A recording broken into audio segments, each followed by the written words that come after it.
there, this is Dr. Renee Pleasant of Pleasant Leadership Consulting, where we inspire your leadership freedom. So today I want to talk to you about a new series that we're launching, and it's called Increasing Productivity. What a great series for the new year. So let's go ahead and get started, shall we?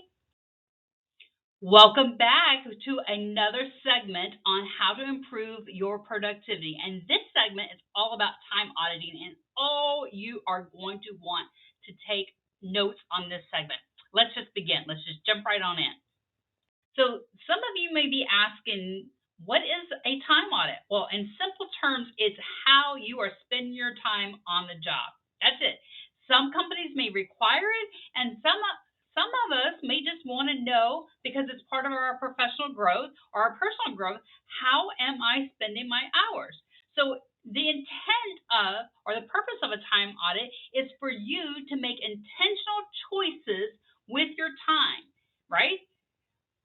Some jobs actually require you to do a time audit because that's how you bill your time for your customers. So let's go in and to the next slide, and I'll tell you exactly how you create your own time audit. How cool is that? All right, so let me just begin by saying this is not an inclusive summary of how to create a time audit. There are multiple ways. So there's the old-fashioned, original pen and paper method, okay? It's time, tried, and true. There's also software and apps out there like Target Track, Desk Time, Every Hour, Timesheet Time Tracker. Just do a search on the internet for time audit apps, time audit software, and you will get a plethora of results. So basically what you want to do, whether you're doing it pen and paper or you're doing it by software or you're doing it by a app, you're going to select a week to track your time. Now, you do not want an atypical week. You want your average week. You don't want it a light week. You don't want a heavy week. You don't want the results to be skewed. You want an average week. And then you're going to want to go about your normal routine, and you're actually going to track what you're doing. So you will write the date, you'll write the time, and then you write the time you start, the time you end, and what task you are doing. So you may say 8:03 phone call with Mrs. Jones regarding XYZ, and then you end that call at 8:21. Then you go in 8:22, work on Excel spreadsheet for customer ABC until 9:42. And you go through and you detail everything you do. Then you say 9:43, colleague, ABC comes in to discuss the issue, and you write out the issue for a client, blah, blah, and stays in, my office until 10:12. And you meticulously document everything you do because you are tracking your time. It's a time audit.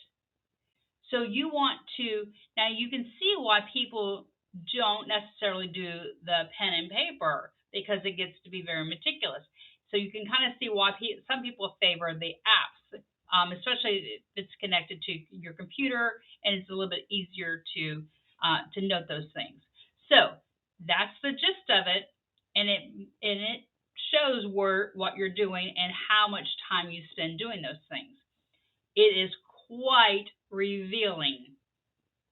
It is. I recommend everybody do that at least once. Just saying. One of the things that you will learn from the time audit is, when is your peak performing time? Now, why is this important? It's going to help you to find out what is the best time for you to accomplish some of those tasks on the to-do list. So if you remember in the last segment, we said to prioritize your task. Well, when you do a time audit, it's going to tell you when your peak performance time is. When are you most productive? When do you crush the most tasks? So when you are organizing your to-do list, you do a time audit, you're going to find out when you have the least interruptions. When are you crushing through most of your tasks? When do you have the most energy? So it's going to be very revealing to you. And you'll be able to say, I get more things done between 11 and 12:15, or I get more things done between 1 and 2:20. So that will help you in scheduling those things, or it will help you to know when to schedule meetings, or it's quite insightful. I recommend to my clients that they do a time audit when they schedule with me a SWOT analysis. So that's something for you to consider. If you would like help in scheduling or conducting a time audit or scheduling a SWOT analysis, contact us here. This wraps up this section. Join us next week when we talk about time intervals, not to be confused with this week's topic of time audits. Continue with us in this series as we help you to improve your productivity in the new year. I'm Dr. Renee Pleasant of Pleasant Leadership Consulting, where we inspire your leadership freedom. I'd like to thank you for watching this video, and if you'd like to subscribe to our YouTube channel, Leadership University, I encourage you to hit the subscribe button. You will then be notified every week as we upload a new video. If you have any questions, please contact us at www.pleasantleadership.com. Leaders, go forth and lead well. Your followers need it.